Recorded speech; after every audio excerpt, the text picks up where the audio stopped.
Hi, hope you're all doing well. Today in my kitchen, let's do together the paneer lababdar. It's a nice gravy which you can have it with any kind of Indian breads or even some jeera rice or steamed rice. It goes fantastically with this. But I personally like this to have it with some nice roti or fulkas. It goes on very well with that.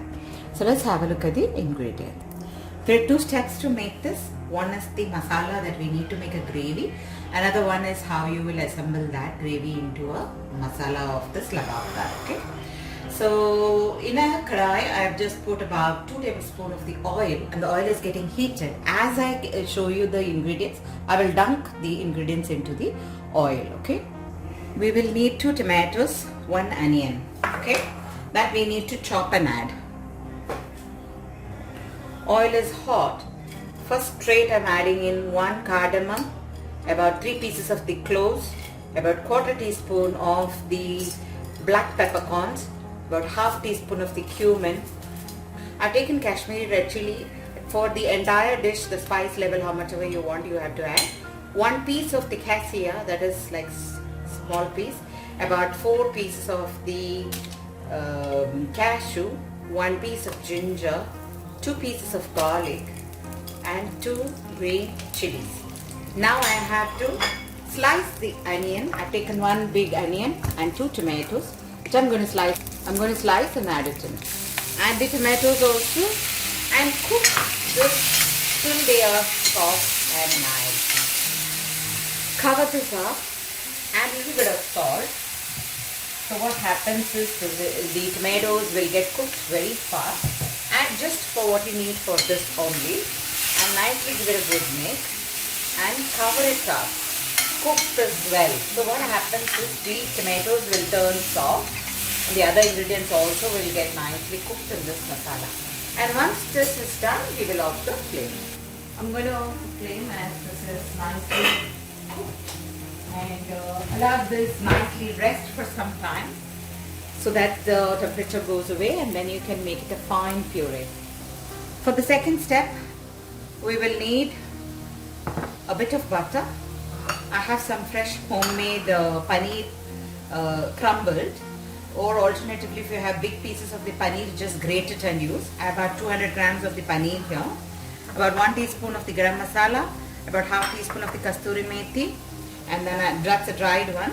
I'll need about 1/2 to 1 teaspoon of the butter and some coriander leaves, about 1/2 teaspoon to 1 teaspoon depending on the sugar level. I will add a little bit of sugar, about 1 tablespoon cream. That's all we need to make this. Of course the masala is getting ready and then we will assemble this. I've kept a kadai here.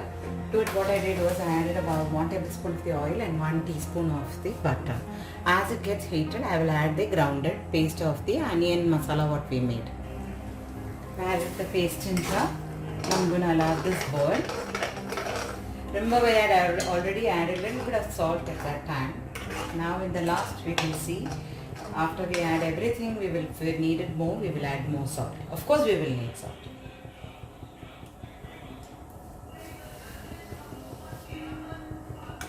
I'm going to add about 1/2 teaspoon of the sugar first. Then if we need, we can always add more, but don't make it too sweet in the first itself. About 1/2 teaspoon of the garam masala.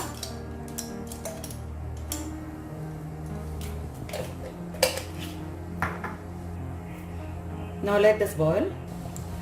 Add in the crumbled paneer first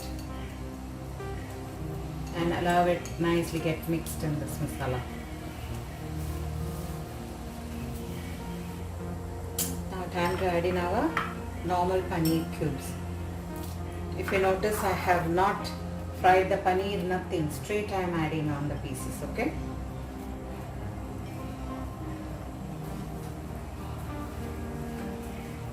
Take a little bit of the kasturi methi, rub it between your palm and just powder it and add it on top.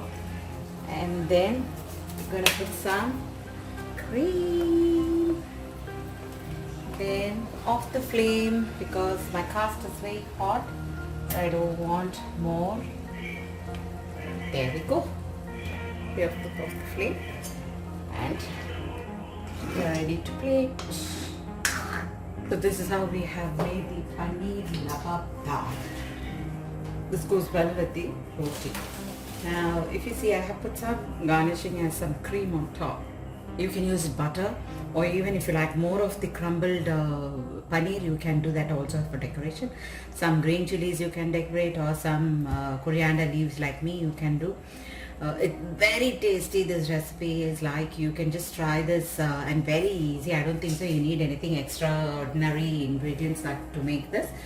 I hope you will really love this. Try making and enjoy it with your family. Happy cooking and happy eating. Bye bye.